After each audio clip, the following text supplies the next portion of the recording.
Hi there, welcome to TAS Film and TV Reviews. So this is my retrospective review of the 2019 HBO drama Chernobyl. Now the drama documents the hours leading up to and then the days, weeks and months following the Chernobyl nuclear disaster in April 1986. And this HBO miniseries is set out over 5 episodes and it was created, written and produced by Craig Mazin, who also co-created the hit show The Last of Us. It was directed by Johan Renck and it's got an absolutely wonderful cast including Jared Harris, who plays nuclear physicist Valery Legasov, Stellan Skarsgård as Boris Shabina, the Soviet Party deputy chairman of the Council of Ministers, and Emily Watson, who plays Ulana Homyuk, a fictional character based on the many unnamed Soviet scientists who bravely worked to uncover the truth about the disaster. And there's also a broad supporting cast who are all excellent and who include groups of miners, firemen, hospital staff, Soviet state apparatchiks and soldiers. And if you haven't watched the series, then it might be worth going away to watch it first and then coming back here, because although it's a historical drama and a true story,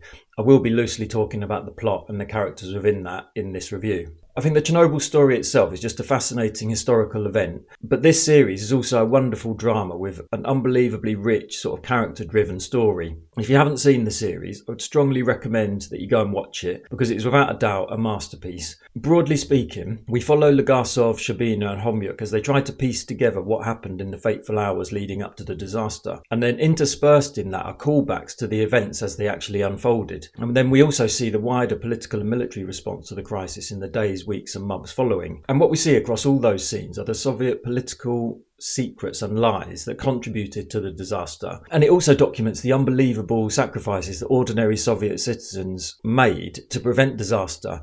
And it juxtaposes that against the uncaring bureaucracy of the Soviet state. And it does that in just such an unbelievably skillful way, in my opinion. But what comes across most vividly in this miniseries is the emotional impact of the disaster on ordinary people and what sacrifices people were willing to make to mitigate the impact of the disaster and to make sure that it didn't become any worse. So, for example, we see a pregnant woman who's so determined to see her firefighter husband that she travels halfway across Russia to Moscow to see him, putting herself and her unborn baby at incredible risk. We see a group of miners strip naked and dig underneath this exposed nuclear reactor to install a heat exchange. We see young boys running in small groups in 90-second intervals onto the top of the burning reactor to throw the exposed pieces of graphite into the reactor. We see a group of soldiers going out after the disaster to kill the stray dogs, and we see their humanity as they reiterate over and over again, don't let them suffer. And of course, at the heart of it all, we see Legasov and Shabina standing next to this exposed nuclear reactor, constantly exposed to radiation as they coordinate the response, because that's ultimately what they had to do to fix it and to prevent worldwide disaster.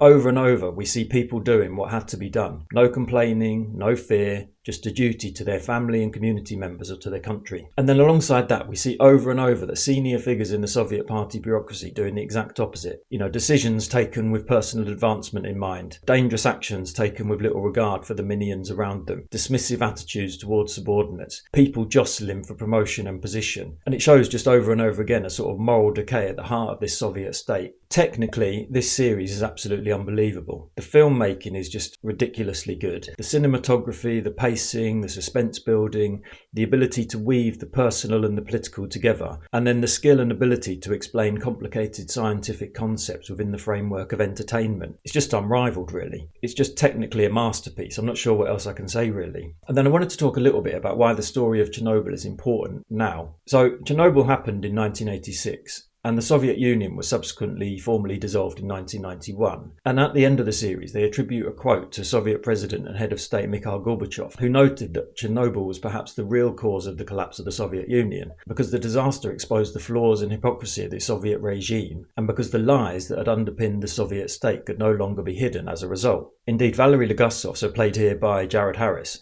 he notes in the final episode that every lie we tell incurs a debt to the truth. And that's the central premise of the series, in my opinion. That this empire, which spans an entire continent, was built on lie upon lie upon lie, and that eventually it becomes hard to discern the truth, which in turn means that the state has rotted from the inside out. So what we see is a sort of central contradiction of a state which projects pure power externally, but is also crumbling from within, and that ultimately leads it to fold in on itself and collapse. And then that brings me back to the here and now, and why I wanted to do a retrospective review of Chernobyl. This series was released in 2019. It's filmed in English, so quite clearly designed for American, British and Western audiences. And you think, probably the last 15 years maybe more, has been a time of collapsing living standards across the West, political upheaval, rising authoritarianism. So yeah, look at the political and economic landscape across the West at the moment. Ultimately our economic system collapsed in 2008, and ever since then we've had lie upon lie upon lie as politicians tried to put a band-aid on an amputation. And we're told over and over again, aren't we, that each new iteration of government has the answers. But as our living standards continue to fall, as our infrastructure continues to decay and collapse, and as we're pitted against each other, it's quite obvious at this point that nobody has any answers. And ultimately, the Western Empire, capitalism, neoliberalism, whatever you want to call it, as with the Soviet Empire depicted in Chernobyl,